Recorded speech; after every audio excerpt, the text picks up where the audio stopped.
Hiya 10. So today we're going to look at reacting masses. Now this is one of the most useful calculations that we can do. The technicians use it all the time because it tells us how much of a certain chemical we would need to produce a particular quantity of a different chemical.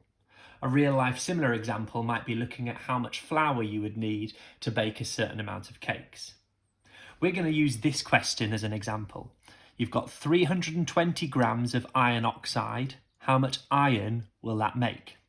The first thing we're going to need is a balanced equation. Here's the equation at the top, and we're just going to balance it. We've got 2 ions there, so we need 2 ions there. We've got 3 oxygens and just 1 here at the minute, so we need 3 lots of carbon monoxide. Now we've got 3 carbons in the carbon monoxide, so we're going to need 3 carbons there. Now we've got the balanced equation, we can start thinking about how much of the chemicals we'll need. The red writing down the side tells us where we get this information from. So the masses we get from the question. You've got 320 grams of iron oxide, so that's 320 grams. How much iron will that give me? So that is where our question mark goes, because that's what we want to know. All right, now a lot of people would suggest that 320 grams of iron oxide would make 320 grams of iron, but that's not quite right, because what we've got to remember is that each molecule of iron oxide has a different mass to each molecule of iron.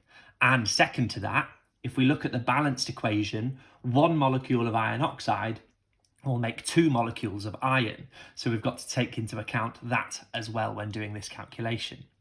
So the first thing we're going to do now is look at the mass of iron oxide, and we're going to use that to find out the moles, which you've already done in a previous lesson. So with this, we now need to find out the molar mass, which we get from the periodic table. Iron oxide has the formula Fe2O3. Iron is 56 on the periodic table, and oxygen is 16. So to find out the complete molar mass, or the relative formula mass of iron oxide, we'd need to do 2 times 56, add 3 times 16, which is 160. So that tells us that there is 160 grams in each mole of iron oxide. I'm going to remove this whiteboard so we've got more space to write. So this is the grams per mole of iron oxide. So now what we do, we know that we had 320 grams of iron oxide. The molar mass tells us that there is 160 grams in each mole. So to find out how many moles is in 320 grams, we do the mass over the molar mass. So 320 divided by 160, which gives us 2 moles. Finally, we need to look at the ratio, which is what I said at the beginning. 1 molecule of iron oxide makes 2 molecules of iron. That would mean that 5 molecules of iron oxide would make 10 molecules of iron. 50 iron oxides would make 100 iron. 1 mole of iron oxide would make 2 moles of iron, because we remember that a mole is just a big number. If 1 mole makes 2 moles, that means 2 moles would make 4 moles, because the ratio is 1 to 2 of iron oxide to iron.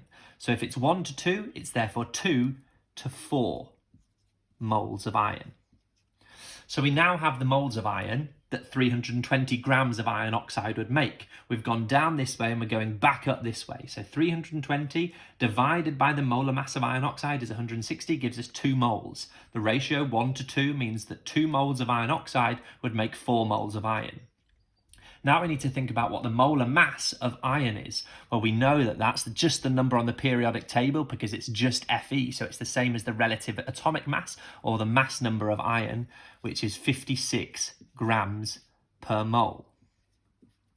Okay, if each mole is 56 grams and we've got 4 moles, all we need to do here is times the 4 moles by the grams in each mole to get the mass overall. So that's 4 times 56, which would give us 224 grams.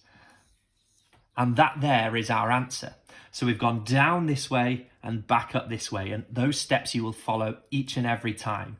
The mass of what you do have over the molar mass to find the moles of what you do have. You then look at the ratio from the balanced equation to give us the number of moles of what you're trying to work out. You then times the moles by your molar mass of that thing to find out the overall mass. And that tells us, therefore, that if we have 320 grams of iron oxide, we will make 224 grams of iron. This is a tricky topic, but if you keep trying, I'm sure you'll be able to do it.